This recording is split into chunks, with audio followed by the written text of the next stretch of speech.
Bien, características de la hipótesis. Se funda en la razón, la lógica, parte de conceptos, juicio y razonamiento. No puede tener su origen en las apariencias. Perdón, estamos hablando del método científico. Características debe ser racional. Se funda en la razón, en la lógica, parte de conceptos, juicios y razonamientos. No puede tener origen en apariencias producidas por las sensaciones, por las creencias o preferencias personales. También es racional porque las ideas producidas se combinan de acuerdo a ciertas reglas lógicas con el propósito de producir nuevas ideas. O sea, nuevamente, puntualizando el tema del objetivo. Lo objetivo que es el método científico y qué es lo que se aplica realmente al trabajo. La lógica, lo razonable, no puede estar basada en apariencias, en sensaciones, en creencias, etc. Tiene que estar basado en objetividad. ¿Ok? Características debe ser analítico. Trata de entender la situación total en términos de sus componentes. Intenta descubrir los elementos que componen cada totalidad y las interrelaciones que explican su integración. Los problemas de la ciencia son parciales y así con sus soluciones. Más aún, los problemas son estrechos al comienzo, pero van ampliándose a medida que la investigación avanza. Ser analítico, ¿qué significa? Ser analítico significa que yo puedo analizar algo usando todas las herramientas en su conjunto. Por ejemplo, supongan que yo quiero analizar una planta. ¿Qué debo conocer de una planta? Ya, si yo me restringo al campo de la biología, sé cosas de la planta, sé las características, sé la forma de las plantas, si se asocia con otra familia de plantas, etcétera, etcétera. Todo eso no me lo da la biología. Pero yo con la biología no es suficiente, necesito también la física para entender cómo se mueve el agua por el tallo, cómo llegan los nutrientes a distintas partes, cuál es el proceso físico que contribuye a los distintos procesos de la planta. Sí. Damari dice que está pidiendo entrar. En el concepto de ser analítico, ¿qué significa? Ese concepto se refiere a que cuando tú tienes frente a ti algo que estudiar, tú lo tienes que separar en sus partes, en las partes que puedes estudiar o en las materias que lo pueden estudiar. Y les ponía de ejemplo una planta, porque una planta es un sistema vivo, complejo, que tú para estudiarlo vas a necesitar de varios conceptos y de varias ramas de la ciencia. Tú vas a necesitar de la biología porque la biología te va a permitir hacer clasificaciones, encontrar conectividades entre esta planta y otras plantas y otros organismos vivos, etc. Tú vas a tener que usar la física porque vas a tener que explicar cómo se mueven los fluidos dentro de la planta, cómo avanza el agua por el tallo, cómo llegan los nutrientes a las hojas, etc. Vas a tener que estudiar química también, porque con química tú vas a poder entender los componentes químicos de la planta, qué funciones tienen esos componentes, cómo confluyen entre ellos. Y además vas a tener que usar todas las ramas que confluyen al mismo tiempo. La bioquímica, que relaciona biología con química para entender la planta, la biofísica, la fisicoquímica, todo eso vas a tener que tenerlo para entender la planta. Entonces, digamos que de esa manera estás, de cierta manera, separando al organismo en sus partes para estudiarlo de distintos frentes. Y eso también es parte de la ciencia. La ciencia va a tener que tomar cada una de las partes y poder identificarlas y separarlas para poder entender los procesos. Eso es lo que se llama ser analítico. Bien, tiene que ser el método científico además claro y preciso. Los problemas se formulan de manera clara, para lo cual tenemos que distinguir los subproblemas e incluiremos en ellos los conceptos o categorías fundamentales. El método científico inventa lenguajes utilizando símbolos, signos. A estos símbolos se les atribuye significado por medio de reglas. Piensen que, por ejemplo, todo lo que es la química está llena de símbolos que solo pertenecen a la química. Y en otras ramas también estamos llenos de símbolos y lenguajes que se crean para realmente entender la ciencia. Toda la matemática, fundamentalmente, está llena de símbolos también. Para tú poder realmente entender los conceptos necesitas recurrir a esas simbologías y a esos lenguajes artificiales que se creen para tú poder entender mejor y de manera más clara y precisa lo que estás viendo, porque el método científico requiere de claridad, de precisión. Además, tiene que ser verificable lo que estás haciendo. Todo conocimiento debe aprobar el examen de la experiencia. Esto es observacional y experimental. La ciencia fáctica va a ser empírica en el sentido de que la comprobación de sus hipótesis involucra la experiencia, pero no necesariamente experimental, y por eso no es agotada por la ciencia de laboratorio. O sea, lo que nosotros hacemos debe ser verificable, tiene que ser realmente comprobable desde el punto de vista experimental. Todo lo que yo hago en ciencia tiene un valor si tiene alguna implicancia experimental. Por ejemplo, si yo con un software identifico que en una proteína una posible mutación me genera un determinado efecto, eso teóricamente puede ser interesante, pero tiene más valor si realmente tiene alguna verificación experimental que realmente sirva de algo, realmente que termine sirviendo en algo. Intenta explicar los hechos en términos de leyes y las leyes en términos de principios. Además de responder al cómo son las cosas, responde también a los por qué suceden los hechos, cómo suceden, por qué no suceden de otra manera. Vamos a ver que ese es el carácter explicativo de la ciencia, que se refiere, digamos, a la parte más metodológica de cómo vemos todo. Por ejemplo, nosotros tratamos de explicar por qué la Tierra rota alrededor del Sol. O sea, la ciencia explica eso. La ciencia explica por qué un cuerpo cae hacia el suelo. La ciencia explica el porqué de muchas cosas y el por qué otras cosas no suceden. ¿Por qué, por ejemplo, por qué los peces respiran en el agua y no pueden respirar fuera del agua? Todo eso se lo explicas con la ciencia. La ciencia te va a tratar de explicar todas las cosas que tú ves alrededor, y cualquier explicación que sea científica va a tener que estar hecha, la explicación va a tener que estar hecha de una manera clara, va a tener que ser algo que realmente esté bien fundamentado, que esté fundamentado con cosas objetivas, como habíamos visto. Bueno, veamos un protocolo científico. Primero tenemos una observación, que es cuando un científico encuentra un hecho o fenómeno interesante, lo observa con atención. ¿Ok? Después, el científico plantea el cómo y el porqué de lo que ha ocurrido y formula una hipótesis. O sea, frente a una observación que puede ser algo muy sencillo, por ejemplo, vamos a suponer que somos Newton y la observación es que vimos que cayó la manzana al suelo. Entonces Newton hizo una hipótesis. El científico plantea el cómo y el porqué de lo que ha ocurrido y formula una hipótesis. La hipótesis de Newton es que había una fuerza que alaba los cuerpos hacia abajo. Esa fue su explicación. Y a pesar de que muchas veces, de que todo el mundo miraba eso, nadie se cuestionó el porqué antes de Newton.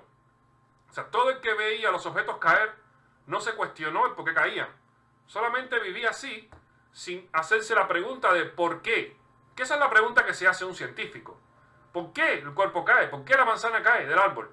¿Y por qué cae del suelo? ¿Y por qué no salta para el otro lado? Entonces, la hipótesis que formula Newton es, bueno, es por la gravedad. Pero la gravedad no existía, él tuvo que crearla. Tuvo que buscar una manera de demostrar que la gravedad existía y que tenía relación con otras variables que eran de fácil percepción. Bien, una vez que él tiene la hipótesis de que la manzana cae por la gravedad, entonces viene una parte que es la experimentación, donde realmente él debe hacer experimentos para demostrar que la gravedad existe. Entonces, en ese momento él hace la experimentación y el científico entonces debe comprobar si la hipótesis que él formuló es cierta. Para ello, realizará múltiples experimentos modificando las variables que intervienen en el proceso y comprobará si se cumple su hipótesis. La experimentación debe ser realmente creíble. Para eso debes usar estadística, para eso debes usar métodos confiables, para eso debes tener en cuenta determinados requisitos. Finalmente, una vez que terminas la experimentación, tú puedes definir si la hipótesis fue comprobada o no. Si la hipótesis fue verificada, entonces pasas a la cuarta etapa, que sería dar conclusiones. el análisis de los datos permite al científico comprobar si su hipótesis era correcta y dar una explicación científica al hecho. Una vez que la hipótesis fue correcta, él puede dar conclusiones.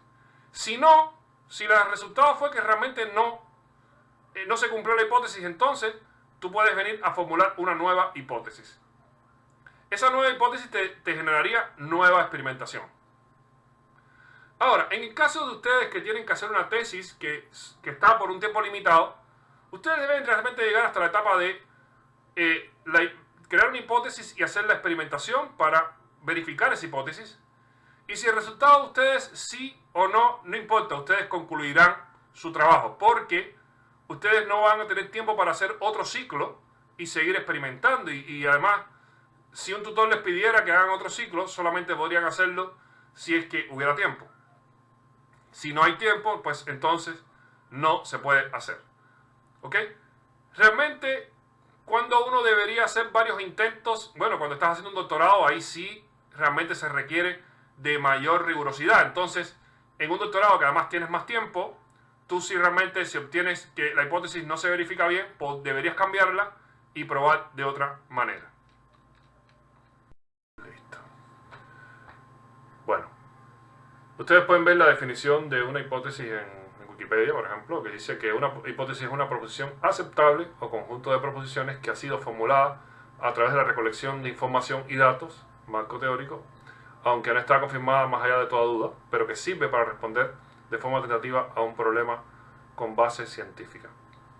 Cuando vemos en esta definición, vemos varias cosas. Una, que se basa, la hipótesis no sale de la nada, la hipótesis sale de que ustedes previamente hicieron una recolección de información y datos en el marco teórico que justifican lo que usted está planteando. Si usted va a hacer una hipótesis que tiene que estar relacionada con una revisión que hizo previamente, que está bien fundamentada con literatura. Lo otro que podemos apreciar aquí es que no está confirmada más allá de toda duda, y aquí nos estamos refiriendo a la falsabilidad de la hipótesis. O sea, yo estoy dando un planteamiento, pero ese planteamiento lo estoy dando como una proposición bien fundamentada, pero que podría no funcionar. Y de hecho vamos a ver que en ciencia, mientras más riesgo yo tome, más apreciado es. O sea, si yo me pongo a investigar algo con mucho riesgo, algo muy importante, entonces puedo llegar a un gran resultado y eso va a tener mucho impacto en la sociedad. Va a tener mucho impacto primero en la comunidad científica y después en la sociedad. Entonces, generalmente en ese caso hicimos ciencia tratando de investigar algo que podría haber fracasado, mientras que si yo hago una investigación en algo que realmente no tiene mucha relevancia o realmente no me arriesgo tanto, planteo una hipótesis que la verdad es que lo más seguro es que sea verdadera, entonces puede ser que el caso sea que no estoy haciendo ciencia de gran impacto, por lo tanto, antes de comenzar yo sabía que el resultado iba a ser positivo. Y eso pierde un poco de sentido dentro de la hipótesis. En el caso de las tesis particulares de ustedes, ¿qué les recomiendo? Bueno, siempre que hagan una hipótesis, traten de ver si es que la pueden llevar a un criterio, a un enunciado que efectivamente manifieste esa falsabilidad.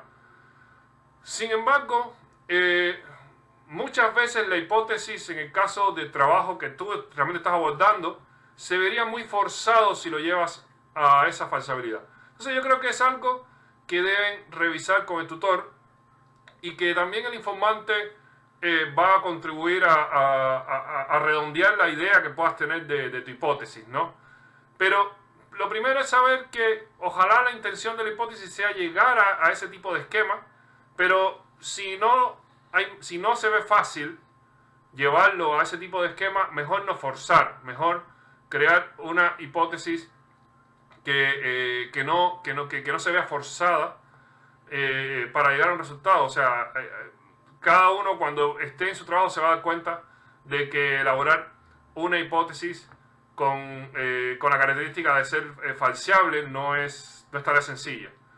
Muchas veces realmente no estás haciendo un trabajo que realmente tiene una respuesta de sí o no, sino sencillamente lo que estás haciendo es aplicando una metodología para hacer análisis de datos, O por ejemplo, imagínate que estés creando un software. Entonces hay casos donde la investigación realmente va más por un lado metodológico, pero que también es muy importante hacerlo desde el punto de vista científico. Entonces, con la hipótesis, les repito, yo lo que les recomiendo es verificar la mejor hipótesis posible que te pueda llevar a responder una pregunta donde puedes tener falsabilidad, pero si te das cuenta que por tu tipo de tesis no la tuviera, no trates de forzarlo. Ahora, nuevamente, ahí es muy importante la discusión que tengas, la interacción que tengan con el tutor. Una hipótesis puede usarse como un axioma o propuesta provisional que no se pretende demostrar estrictamente, o puede ser una predicción que debe ser verificada por el método científico. O sea, nuevamente, no se pretende demostrar estrictamente. Lo que se desea es verificarla usando método científico, que es usar métodos confiables, objetivos, bien pensados, con un protocolo claro, ¿verdad? Entonces, con eso tú vas a tratar de verificar que se cumple la hipótesis, pero no tienes que estar obligado a demostrarla estrictamente, porque puede ser que la hipótesis realmente no se cumpla. En el primer caso, el nivel de veracidad que se otorga a una hipótesis dependerá de la medida en que los datos empíricos, o sea, datos experimentales, apoyan lo afirmado en la hipótesis. Esto es lo que se conoce como contrastación empírica de la hipótesis, o bien el proceso de validación de la hipótesis. Este proceso puede realizarse mediante confirmación o mediante verificación. Esa confirmación o verificación es realmente el trabajo que usted va a realizar. La hipótesis está indicando cuál es el problema que realmente tú vas a abordar, qué es lo que vas a verificar después en tu trabajo. Entonces, la verificación de la hipótesis consiste sencillamente en hacer el trabajo y verificar si la hipótesis se cumplió o no se cumplió. Bien. La hipótesis proviene de la sencilla combinación de una observación más un análisis de observado, lo cual produce una inferencia válida, y la hipótesis debe contener a las variables, la relación entre ellas, direccionalidad, develar el objetivo y ser redactada como una afirmación en tiempo presente. O sea, la hipótesis debe ser una afirmación donde tú estás diciendo que las cosas deben operar de esa manera. Debe estar argumentado por el hecho de la revisión que tú hiciste antes. O sea, la hipótesis va a tener una conexión con la revisión que hiciste antes. No puede ser que la hipótesis esté completamente divorciada de la revisión que hiciste antes. Tiene que tener una relación. Pero tú lo vas a definir como una inferencia presente, una afirmación. Tú estás diciendo que esto va a proceder por este camino y lo estás afirmando. Pero obviamente cuando tú hagas el trabajo, tú vas a verificar si se cumple o no esa afirmación. Rol de la hipótesis: generar nuevo conocimiento, proporcionar respuestas tentativas, guiar al investigador en cuanto a la línea de acción que debe tomarse para verificar la validez de los enunciados. Veamos acá este ejemplo. Existe una creciente deserción de estudiantes de licenciatura en el nivel universitario. Pregunta: ¿es la pérdida de la motivación hacia la licenciatura la causa que explica la deserción de muchos estudiantes en el nivel universitario? Bien, esto es lo que diríamos, lo que iría en la introducción. En la introducción recuerden que se plantea primero una parte introductoria y en un momento dado se identifica un problema y se identifica una carencia con respecto a ese problema. Después de identificar esta carencia, entonces la hipótesis pasa a ser la sección siguiente. Y dice así: la pérdida de la motivación por alcanzar el título universitario y la subsecuente deserción que se observa en estudiantes de licenciatura se encuentra asociado a los continuos fracasos en los exámenes parciales que provocan frustración y disminución de motivación. Bien, aquí le estamos diciendo que la pérdida de la motivación, que fue nuestro cuestionamiento de acá, se debe a una variable específica que yo definí. O sea, yo estoy diciendo que la pérdida de motivación se debe a una variable que yo realmente es la que voy a verificar si es que es verdad que funciona o no funciona. Todo partió de una carencia que se encontró, una pregunta de investigación que se encontró, y a partir de eso yo voy a afirmar que la respuesta a esa pregunta está dada en una variable que yo definí que sería esa respuesta. ¿Ok?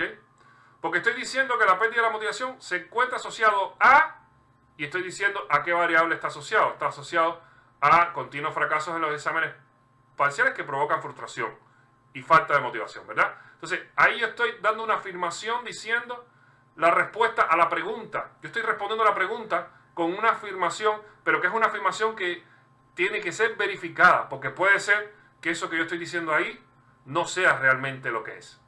Entonces, esa es la falsabilidad de la hipótesis.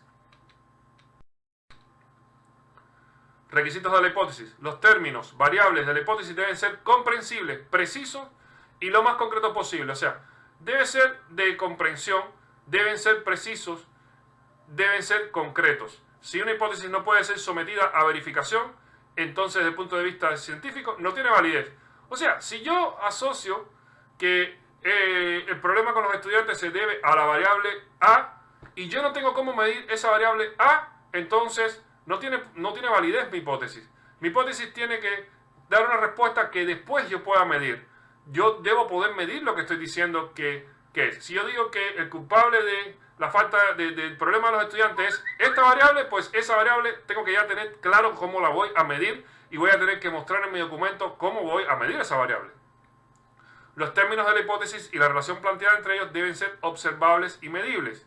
La hipótesis deben ser objetivas y no llevar algún juicio de valor. Es decir, no deben definirse a fenómenos objetivos tales como mejor o peor. O sea, no puede dar juicios de valor porque juicios de valor es perder objetividad. Bien, de la hipótesis se desprenden los objetivos. Y vamos a ver que una vez que yo tengo planteado la hipótesis me define a mí hacia dónde yo me voy a mover. ¿Cuál es la variable que yo considero que es la culpable del problema de la carencia que yo detecté? Bien, a partir de eso, entonces yo voy a definir objetivos. ¿Y qué son los objetivos? Bueno, los objetivos son acciones. Acciones que están orientadas a responder el cuestionamiento que yo dejé en la hipótesis. O sea, los objetivos van a ser acciones que están orientadas a investigar la hipótesis para realmente verificar si es verdad lo que dije o no es verdad lo que dije. O sea, si la hipótesis se cumple o si la hipótesis no se cumple. Y eso es lo que estoy mostrando acá en esta imagen, ¿no? En esta imagen acá tenemos la hipótesis y aquí los objetivos van dirigidos hacia la hipótesis. ¿Cuándo yo puedo tener fallas en un objetivo? Bueno, cuando yo veo un objetivo y no entiendo cómo ese objetivo contribuye a mi hipótesis. Cuando no entiendo, bueno, este objetivo ¿para qué está aquí? Si la hipótesis dice que es esto, el objetivo ¿por qué me está diciendo que me va a hacer algo que no sé qué tiene que ver con esa hipótesis? Entonces, para el caso de los estudiantes desertores, veamos los objetivos planteados. Identificar el objeto, estudiantes desertores y activos. Observar el indicador, número de materias inscritas. Observar el indicador, número de materias reprobadas. Correlacionar estadísticamente ambos números y construir un índice de rendimiento académico. Determinar empírica o teóricamente un criterio normativo que nos permita distinguir o clasificar los resultados obtenidos. Hacer una prueba de independencia o de exclusión mutua para asegurarnos que los que clasifican dentro de una categoría no podrán clasificar al mismo momento en la categoría opuesta y comparar los resultados con los estudiantes que no desertan. Bien, este conjunto de tareas están llamadas a responder la pregunta, o sea, la inquietud que yo dejé en la hipótesis. En la hipótesis yo definí que yo di una afirmación. Entonces yo voy a validar esa afirmación usando este conjunto de acciones. Fíjense que este conjunto de acciones están redactados con verbos en forma infinitiva. Identificar, observar, correlacionar, determinar, hacer, comparar. Siempre entonces van a ser acciones definidas por un verbo de manera infinitiva, en forma infinitiva, y yo voy entonces a definir esas opciones. Y nuevamente, esas opciones tienen que estar orientadas a validar la hipótesis. Objetivos. El objetivo de la investigación es el enunciado claro y preciso de las metas que se persiguen. O sea, ahí es cuando por primera vez yo voy a mostrar cuáles son las metas que se persiguen. El objetivo del investigador es llegar a tomar decisiones y a una teoría que le permita generalizar y resolver en la misma forma problemas semejantes en el futuro.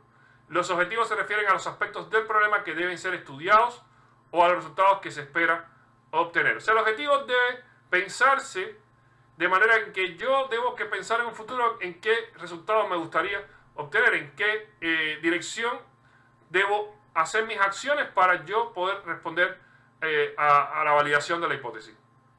Orientan las demás fases del proceso de investigación, determinan los límites y la amplitud del estudio, permiten definir las etapas que requiere el estudio y sitúan el estudio dentro de un contexto general. Aquí se han dicho, bueno, varias cosas muy importantes. ¿Por qué? Porque en los objetivos es la primera vez donde yo digo realmente lo que voy a hacer. Lo digo con una oración que me está indicando una acción. Pero fíjense que antes de los objetivos ustedes no habían dicho en ninguna parte del documento lo que ustedes iban a hacer claramente, cuáles son las tareas que ustedes iban a hacer claramente. Entonces, una vez que ustedes redacten los objetivos, usted está creando ya una orientación de lo que será el proceso de investigación. O sea, por primera vez estás elaborando ya la lista de acciones que también además me van a delimitar hasta dónde llega mi estudio. O sea, por primera vez yo voy a poder ver cuántas cosas usted va a hacer para demostrar esa hipótesis. Porque puede ser que la hipótesis que usted planteó se valide solamente haciendo una acción sencilla. O puede ser que se valide haciendo acciones, muchas acciones, demasiadas acciones que no alcanzan para el tiempo que usted tiene. O sea, puede ser que en los objetivos aparezca una cantidad de acciones tal que no alcance el tiempo que usted tiene, que realmente es un semestre. Entonces, en ese caso, habría que revisar eso y ver qué se hace, porque no se puede hacer una planificación de algo que después se sabe de antemano que no vas a poder cumplir. O sea, si tú no puedes cumplir con el tiempo, cosa que casi siempre sucede porque el tiempo es realmente muy corto, al menos tú debes verlo de inicio y creerte que vas a poder cumplir. O si te pasas por poco. Pero no puede ser que coloques un trabajo que realmente abarque mucho tiempo, que cuando tú lo leas tú dices, bueno, pero esto es para 4 años, para un estudiante de doctorado. Bien, la primera vez que ves eso en el documento es cuando plantea los objetivos. Porque en los objetivos tú vas a plantear entonces las acciones y una vez que uno ve las acciones ya vas teniendo una idea de qué desgaste tendrían esas acciones. Y además tú defines las etapas que requiere el estudio, porque entonces tú con esas acciones puedes ver también cuáles son las etapas que llevaría el estudio para llegar al resultado. O sea, si es que tiene una sola etapa, si es que tiene varias etapas. Características de los objetivos. Congruencia. Deben estar orientados a la obtención de un conocimiento. Permite definir cómo obtener el producto, qué respuesta va a dar a las preguntas formuladas, cómo se va a resolver el problema planteado o cómo podría ayudar a resolverlo. O sea, tiene que haber congruencia con respecto a que las acciones que vas a proponer realmente se vea que tienen una contribución lógica, que tú te ordenes y tú veas, bueno, es obvio que, bueno, después de este objetivo viene este otro, y después de este otro, y después este otro. Debe ser claro en su redacción, medible y alcanzable. No debe permitir desviaciones durante el proceso de la investigación. Desviaciones se refiere a que no deben aparecer objetivos que no vayan direccionados a cumplir la validación de la hipótesis. Debe mostrar una relación clara y consistente con la descripción del problema y con la hipótesis que se quiere resolver. Se recomienda formular por cada objetivo general, coherente con el problema planteado, objetivos específicos que conducirán a lograr el objetivo general y que son alcanzables con la metodología propuesta. Bien, aquí hay dos conceptos que debemos analizar. Uno es objetivo general y el otro es objetivos específicos. No es obligatorio que hagamos esa división, pero a veces sí es conveniente. Por ejemplo, pensemos en que yo voy a enfrentar un proceso de investigación que tiene 3 fases realmente bien delimitadas, que tiene fases bien delimitadas. Imagínense que yo quiero hacer un estudio computacional de moléculas para diseñar moléculas que tengan una actividad biológica. Bien, yo voy a plantear primero objetivos que se refieren al diseño, o sea, voy a plantear, tengo que hacer un diseño molecular, después tengo que hacer síntesis química de los compuestos y después tengo que evaluar las actividades de los compuestos. ¿Ok? Bien, esos tres que acabo de decir, que está uno referido al análisis computacional, el otro síntesis química y el otro evaluación biológica, son tres objetivos generales. Y son generales porque realmente cada uno de ellos requiere de otras acciones más específicas que me describirían cómo yo haré esos objetivos generales. Porque el hecho que yo diga, no, voy a diseñar moléculas, eso requiere muchos pasos. Yo, con decir voy a diseñar moléculas, no digo realmente cuáles son las tareas que voy a hacer de manera más específica.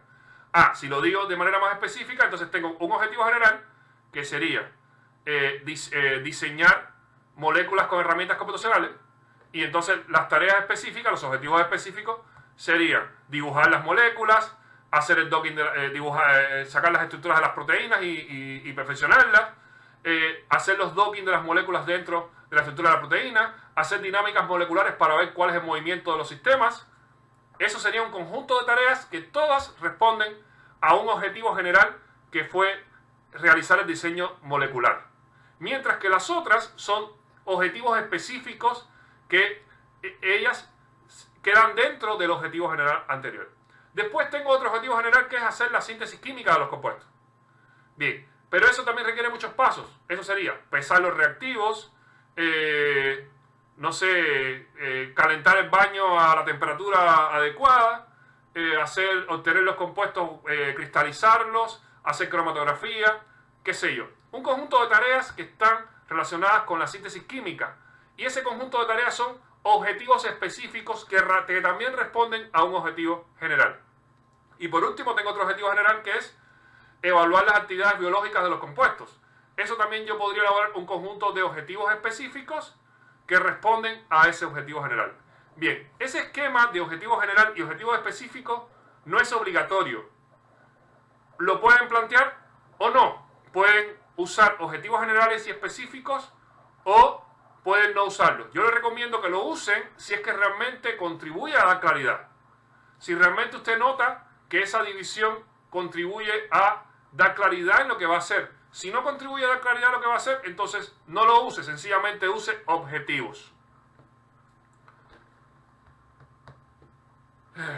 El objetivo debe redactarse con un verbo en infinitivo al principio que denote la búsqueda de un conocimiento. Por ejemplo, determinar, evaluar, analizar, describir, desarrollar, descubrir, clasificar, etcétera, ¿verdad? Este conjunto de infinitivos que usted use, fíjese que son verbos que denotan acciones claras. No se pueden usar verbos como sentir, soñar, amar, ¿no? Porque eso no denotan acciones claras, no denotan acciones que yo puedo hacer como profesional, ¿ok? Entonces, siempre van a ser verbos en infinitivo, pero verbos en infinitivo que denotan acciones concretas.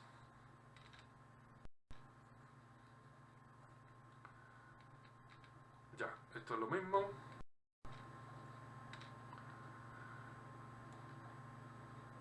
La llegada a la definición de los objetivos. En un proyecto usted va a tener título, un resumen. De manera estructurada debe exponerse en qué consiste la investigación, cuál es su objeto, por qué se hace, con qué fines y cómo se va a llevar a cabo. El resumen debe redactarse a lo suma en una cuartilla, ¿verdad? Después viene el planteamiento del problema, cuál es la situación problemática que da origen a los objetivos. Esto supone la descripción del contexto dentro del cual ha tener lugar, o sea, el marco teórico, en qué consiste la investigación que se propone, explicar a grandes rasgos, sin entrar en detalles metodológicos u operacionales. ¿Qué se ha hecho? Son los antecedentes, qué se ha hecho en relación con los objetivos descritos previamente, por qué lo que se ha hecho es insuficiente, ¿verdad? Eso es lo que se refiere al marco teórico, la identificación del problema. Justificación del estudio, por qué es necesaria esta tesis, ¿verdad? La situación problemática podría existir y aún así en la investigación podría no justificarse, por ejemplo, por falta de oportunidad, por falta de recursos o de condiciones favorables para llevarla a cabo. O sea, yo puedo identificar una problemática, pero puede ser que yo no pueda responder a esa problemática. O sea, yo tengo que demostrar que yo puedo responder a esa problemática. Y eso también justifica el estudio. ¿Qué se espera conseguir con la investigación? ¿En qué sentido o en qué medida se espera que cambien las cosas después de ella? además de necesaria, la investigación es factible, es trascendente, es importante que se haga lo que voy a hacer. Se exponen los aspectos conceptuales que fundamentan la investigación.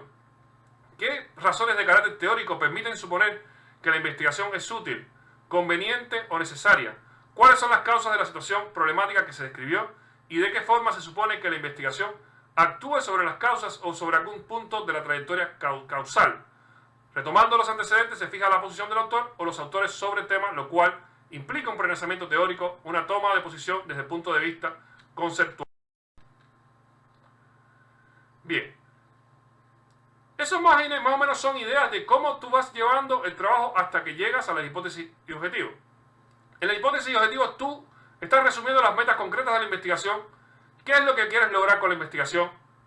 ¿Verdad?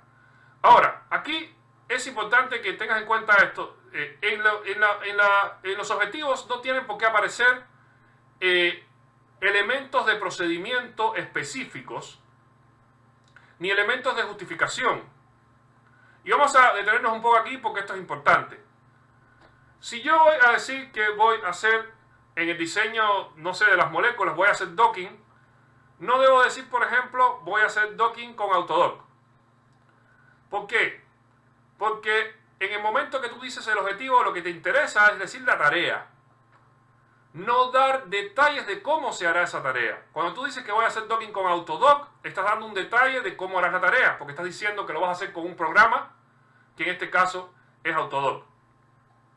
Pero realmente ese detalle tú lo vas a decir después en otra sección. Hay otra sección que es para eso. Hay otra sección donde tú vas a tener que exponer los detalles de la tarea, que esa sección es la sección de materiales y métodos.